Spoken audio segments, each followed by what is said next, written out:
Okay. So makasubo na tayo sa itong Bible study mga kaigsunan. God is good. And all the time, God is good. So God is good tungod kay unang simana nga ni anata sa atong balay simbahan dinhi sa Santa Monica. So para nindot po ng atong pag-uban, sumagtuon kita karong adlaw may tungod sa inyong nabasa mga igsoon about the heavens. Kay niyatong niyaging simana sa Bible study ni Brother Cesar Magara, may tungod to sa kalibutan, di ba? Ingon niya nga ang kalibutan daw, mao kini ang tanan nga gibuhat sa tao. So karon na kung simanaha atong tun-an kanang gibuhat sa Dios nga mao ang langit. So magtuon kita karon atong tan-awon sa Biblia kung unsa bay gisulti sa Biblia. Atong may bawaan may tungod sa langit tungod kita mga igsoon nakabalo nga ang langit nga describe sa Bible. Makabalo kita nga dili na siya full description. Kaya nga ang langit mas pa kaysa unsay atong mabasa diya sa Biblia.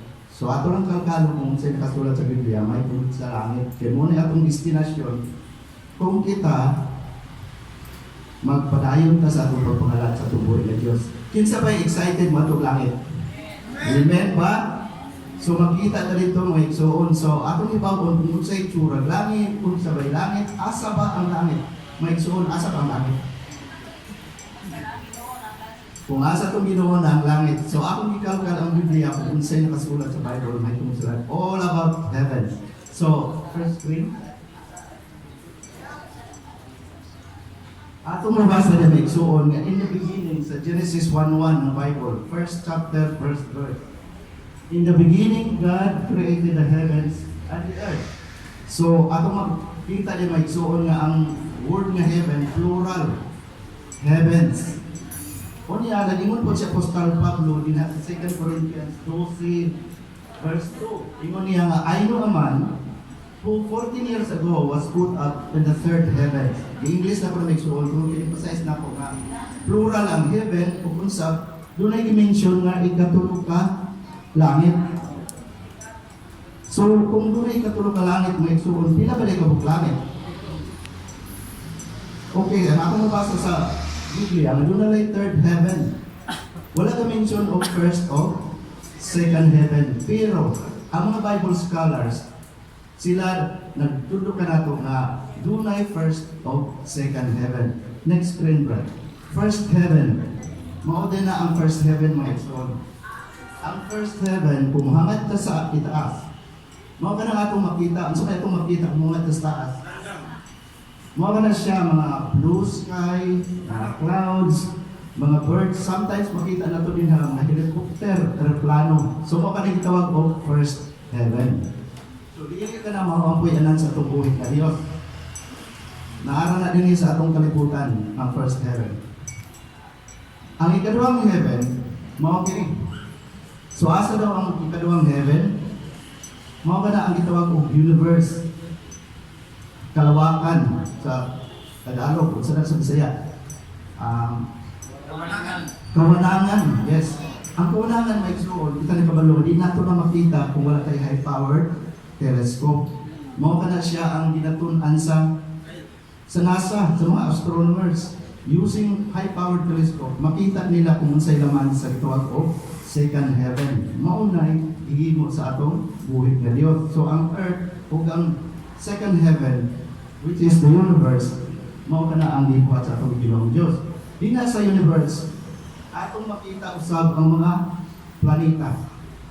So diyan nato na siya makita kan mga Saturn, mga Uranus, mga Neptune, di na sa second heaven.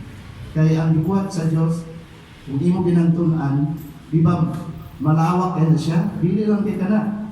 Karong panahon na gani magtuon kag science sa universe, ang NASA nakakita na dinha sa kawanangan, dunay mga bituon na dunay mga planeta. So para lang makita, dunay nakita sila sa kaadlaw nga pareha sa itong solar system, dunay 7 ka planeta. In fact, ingon sa mga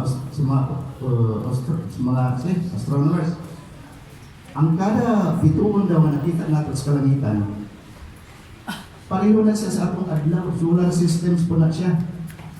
So usa lang sa ato lang, halimbawa, tagano mo example, sa atong galaxy na to, so may atong galaxy, na bilong atong kalibutan. Itawag ka na siya Milky Way Galaxy. Sa Milky Way Galaxy mo, ito, kung nakita kanina, ang Milky Way, compose ka na siya so far sa mga 200 billion ka mga bituon. Ang kada usaan na niya, dunay mga planeta, maybe 5 to 10 planets each.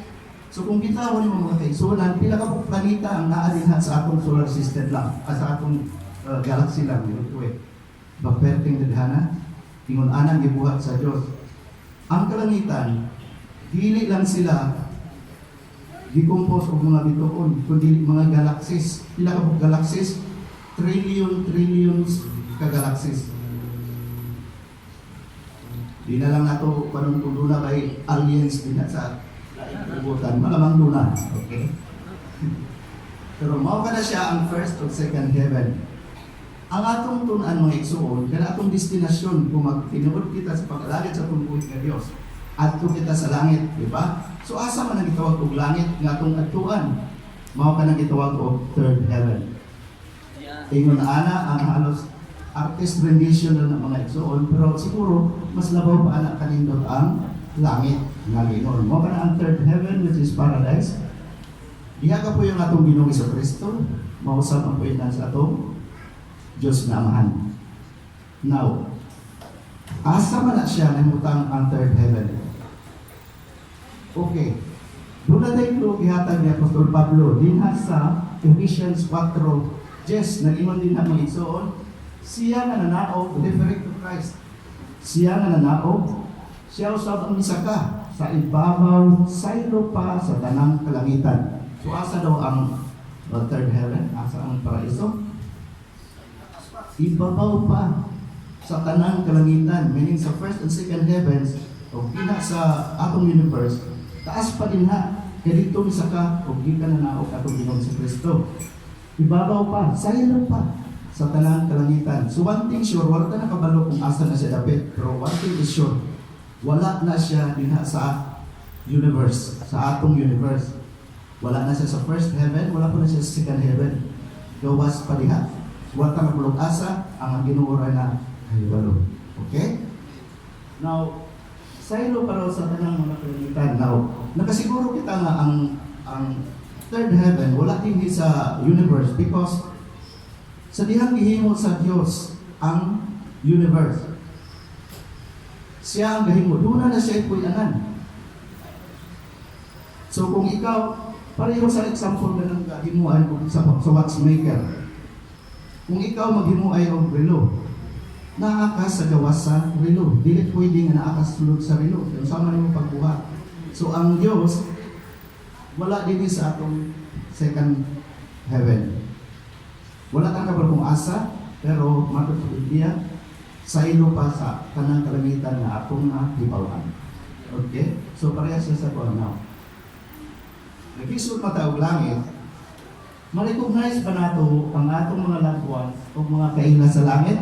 Ang sagot na may igsuon, yes. Now, kung sa may example, atong mabasa diya sa Matthew 17 verse 3. Mao ka na ang istorya may tungkol sa transfiguration ni Jesus. Now, 17:3 na ingon din na, og mitungha si Moses, og si Elias nga nag-igsulti kaniya. Kaniya means si Jesus. Now, ang context na may soon is, di ba, si Jesus, iyang idala niya magtinunan. Si Peter, Santiago, o si John. Idala niya sa bukid, upagabot niya dito, biglang nag-usap ang itsura sa Panginoon sa Kristo. Itawag ka na o transfiguration. Dito sa transfiguration, ilang nakita na si Jesus, nausap siya, nahimo siya glorified body. Isidlak siya. Kung na-observe sa mga tinunan, nandun na siya kauban. Ang yan kauban mo si Moises o si Elijah. Si Moses o si Elias. Now, atong mahinduman na pinipagitabuan na si Jesus, di ba hundreds of years na naitabo namatay si Joseph, si Moses o si Elijah? Dugay na silang patay. Pero sa may netabo, ang mga tinuan na recognize nila na si Moses ni siya. O na recognize po nila si Prophet Elijah. So, maski patay na ang tao, kita nga buhi na nakaila kanila, makaila gyapon kita kanila. Sumuro na gyapon nila natong may tabo. Kung doon natin kaila, atong malabuan sa langit, mailahan nato na sila pagabot sa langit. Amen? Mo pa ni isulti sa Bible. Now, mo to siya ang unang example nga nganong mailahan nato ang atong mga kaila. Dini sa ikaduha, mo pa ang mahitungod sa rapture. Okay, rapture is very big subject. So, dito kami is very ato na example, nga diha pa sa rapture, nagingon din na, o kita nga mga buhi pa, nga mahabilin.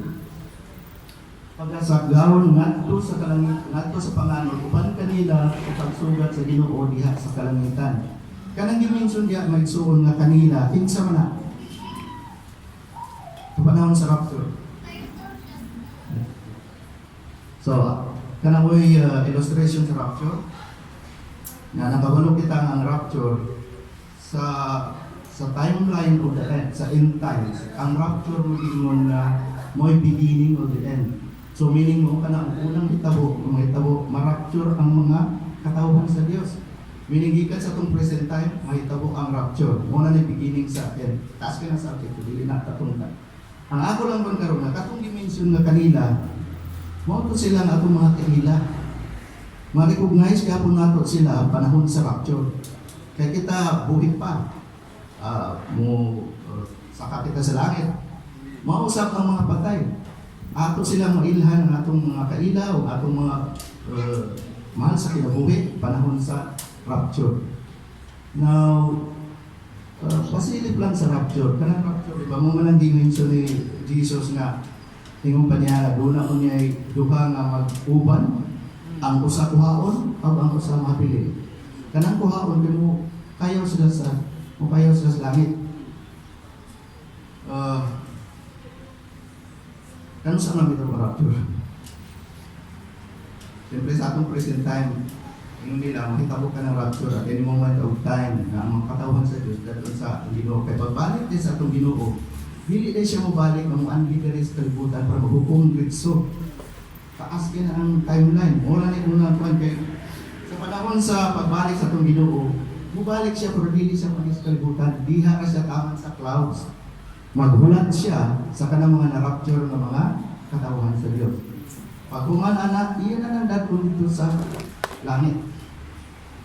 Wala tayong mabilin ng mga katawhan sa Diyos din sa kalibutan. Ang mabilin dire katong hindi iya sa Diyos, nabilin pagyapon sa kalibutan.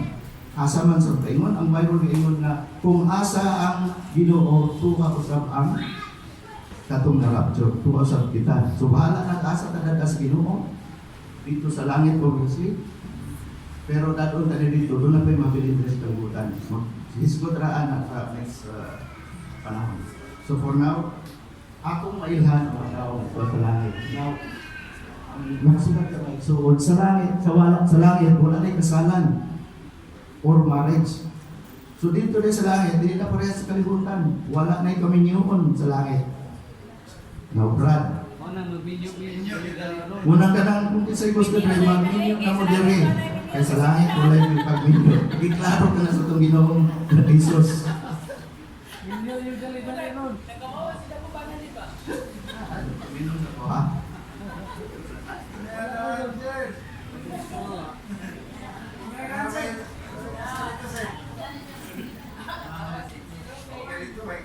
Wala na kami yung dito, Brad.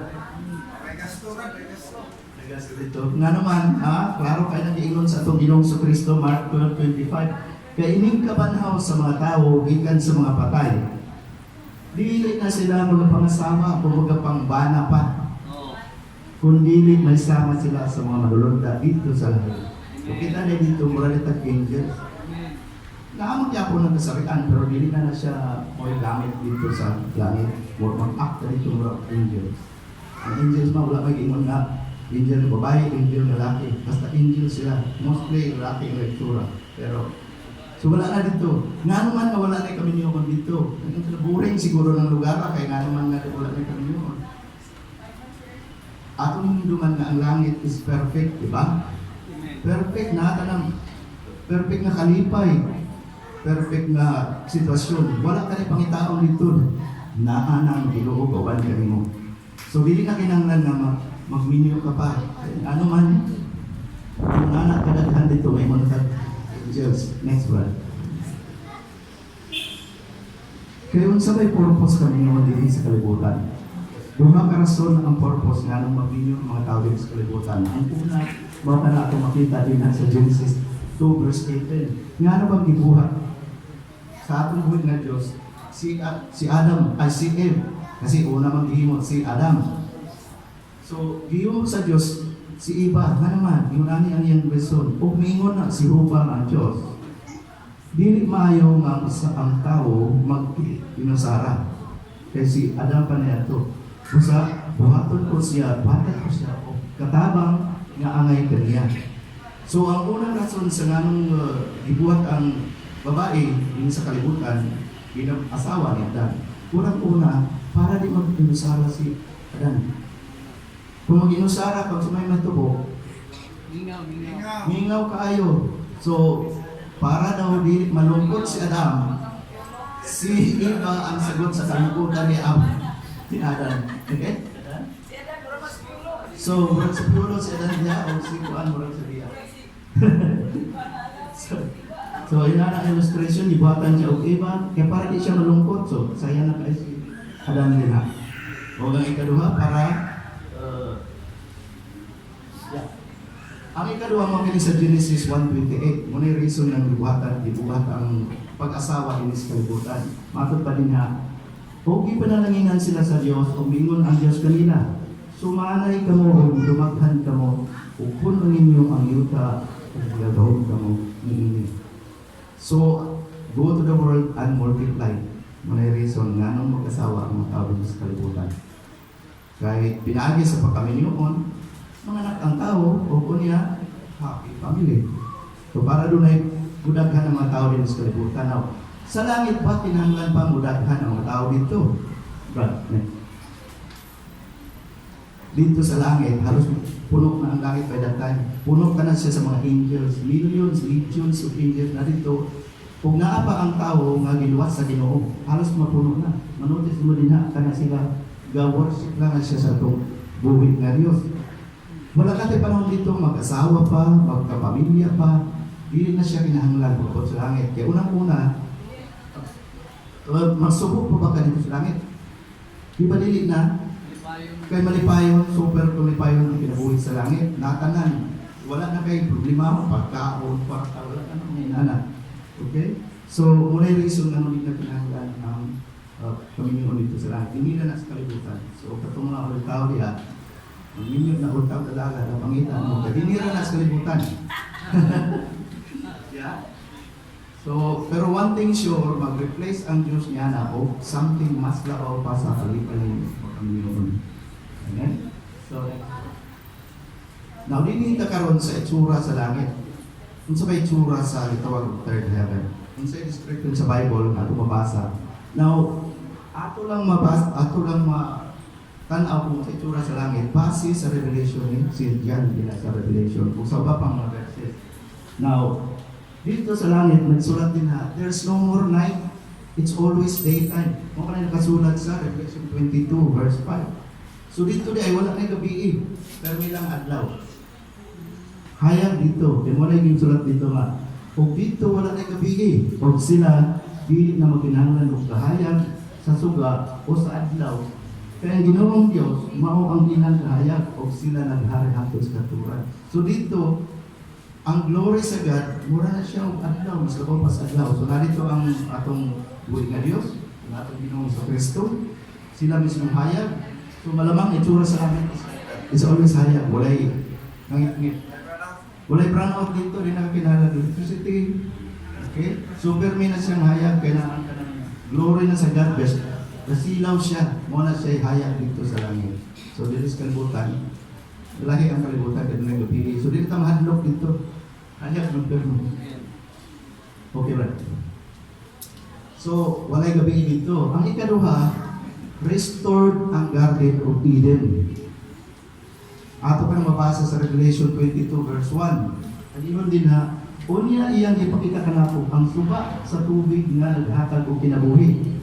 So dito dunay suba nga maghatag og kinabuhi nga matin-aw murag kristal nga nagagula gikan sa trono sa Dios. Okay? So dito murag kristal daw ang so kana ang artist rendition kung sa itsura sa Garden of Eden, nari na ang Tree of Life. Garden siya, haya, na malinawon kayo na lugar. Next picture ba? Okay, sumpay na siya sa Revelation verse 2. Ganyan niya. Lakas sa kaliwala sa kadalanan sa syudad. Usab sa mas kadaplit sa suba. Diha kahoy nga naghatag og kinabuhi nga may pusit na matang nga bunga. So mao ka na ang gitawag og Tree of Life. Atong hinduman sa Garden of Eden katong napa si Adam and Eve. Di ba dito na nagitawag og garden ay Tree of Life na maghatag og kinabuhi kung paong ato niya forever kang buhi. So dili na mubalik ang Garden of Eden. So kita mo lang nakita Garden of Eden, manuha ka makadtog langit kay tuwa dito ang Garden of Eden. Sa una gi-restrict ka na sa atong mga ginikanan sila Adam and Eve. Wala sila, man sila magkasala, iabot sila sa Garden of Eden. So kag niadto ato pa nang makita ng utro dito na sa langit may soon. So kanang may illustration sa Tree of Life. Mamunga na na og 12 ka bunga. Usa ka bunga kada bulan. So usa ka bulan diabas kang bunga. Next, apple. Sa sunod, sa pears, sunod lansones. Isa ka prutas sa kada, isa ka bulan. So sa langit, paano kaya punta prutas? Kung nag-iwan din nga ang pandaw, ang dahon niya, mako'y tambal sa kanasuran. So di na ka magsakit dito. Wanto lang ka Tree of Life, mukhaon ka dito, buhit ang may sol. So nindot kayo mato sa Garden of Eden. Kaya listo na sa ino. Okay. Kung sa pa'y ma-observe na to sa langit, nalit na dito wala na yung mga tinunglo. There are nothing there that is cursed. Okay? Revelation 22 verse 3. O dito wala na bisan kung saan tinunglo. Apan dito ang trono sa Diyos o ang Kordero, iyang mga ulipon magasimba kanya. Kung sa may tinunglo mga ekson, at tinunglo, patakanan course. Meaning, di ba makita tag mga movie, mga fairy tales nga, itunglo daw, i-curse daw, kasi manita po, patay siya until love's first kiss. So man tinunglo, meaning na kay tanan ng mga dili mayo sa atong pananaw. Tinunglo. So dito, siguro walay pangit dito. So ayaw ko lang kung pwede po sa langit. Okay? Oh, pero glorified body na ta dito. Ito ta, bata ka dito, resulting na yung katulong langit. Ang mga edad na sa mga tao dito, mga around 20 to 30 lang. Bisag 60 ka na, 70, 80 ka na din. Pag-abot dito, batang-bata ka. Nakadungog mga igsoon na ito na ni Juan, Simbrano. Sa pingalan niya. Yung babae nga ninunod ka ito ng langit. Iya nakita ka dito si Abraham, si Isaac o Jacob.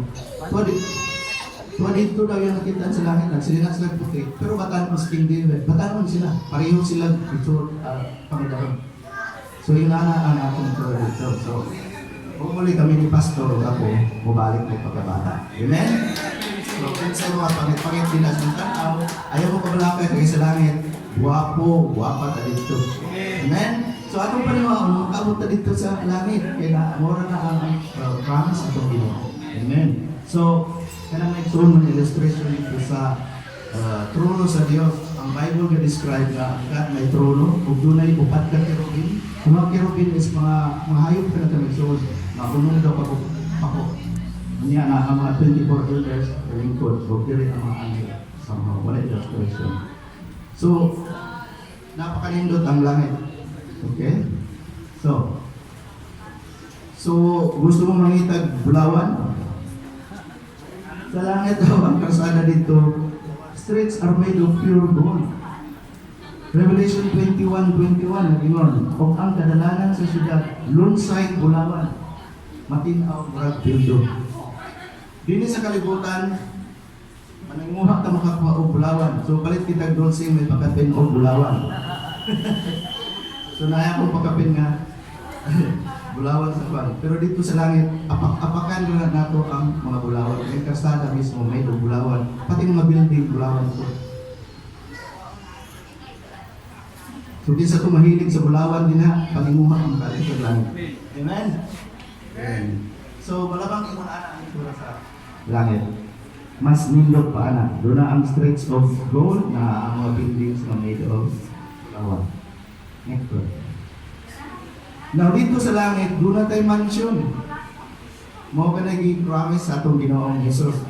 Siya mismo ang nasulti niya sa John 4 verse 2, ingon niya, sa balay sa akong amahan, anay daghang pulianan, kung dili pa, muingon na paunta ako kaninyo, na muadto ako aron pag-andam ug luna alang kaninyo. So kinsa to'y walay balay dinhi sa kalibutan, kinsa nakapang niya. So dito di na mga apang, ang balay. Mansion bulawan ang atong balay. Atong balay din atong pugon, ang bumbong karton.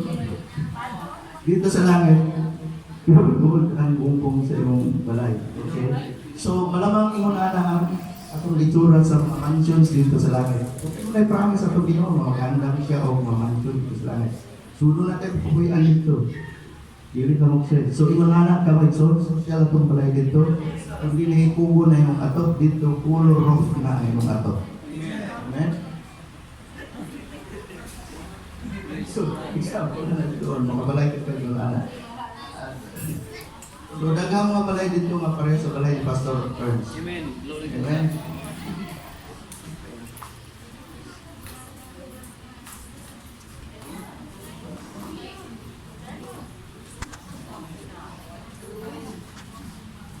Now, igsoon, no more death, mourning, crying, or pain. Revelation 21 verse 4. So, kanino ta nga lugar nga ingon og iyang pagapahiran na tanang luha, ikan sa iyang mamatay.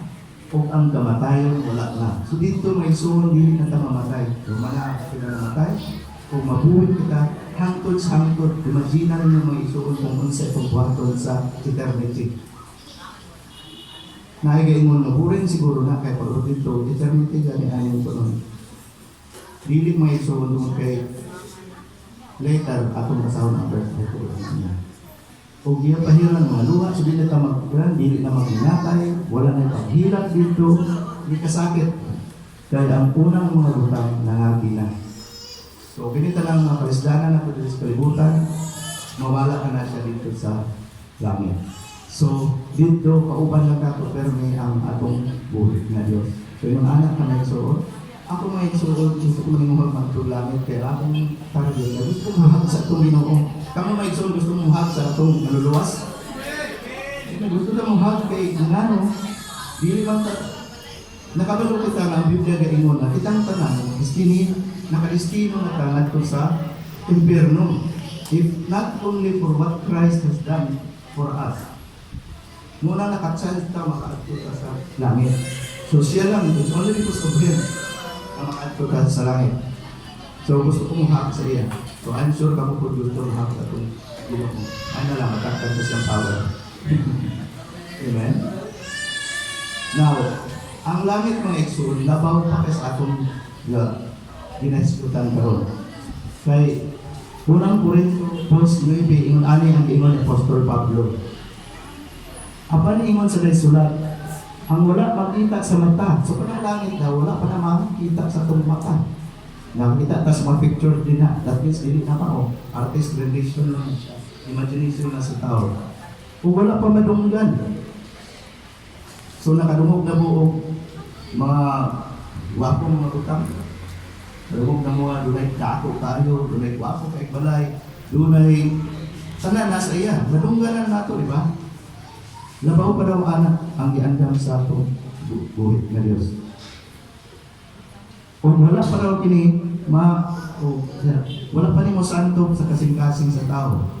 So ang tanang atong gisgutan ni santo na sa atong kasing, mga bulawan, mga kwarta, mga wapo, mga butang.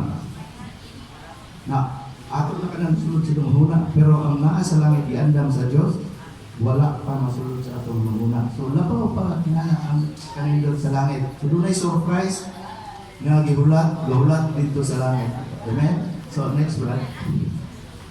So malamang ingon ana ang itsura sa langit o labaw pa ana. Next. So, mga igsoon, natapos na kita. Kinsay gusto mo atong langit? Say amen. So, kita na lang, ako po gusto ko mo atong langit. So, manmuha ta, magpadayon ta sa tuwan. Nakipano na ta sa kalan pa sa langit. Kung unsa ko'y buhaton na rin kahit ano ka dito. Nagingon din niya sa Mark 16:16.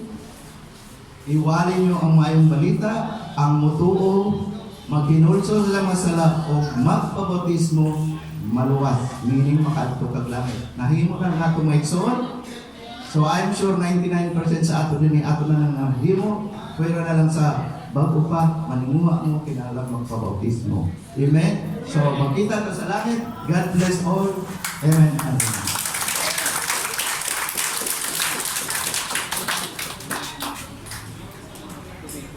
Amen. Hallelujah. So, nindot kayo makaigsunan. Ang picture pa lang gani, ha?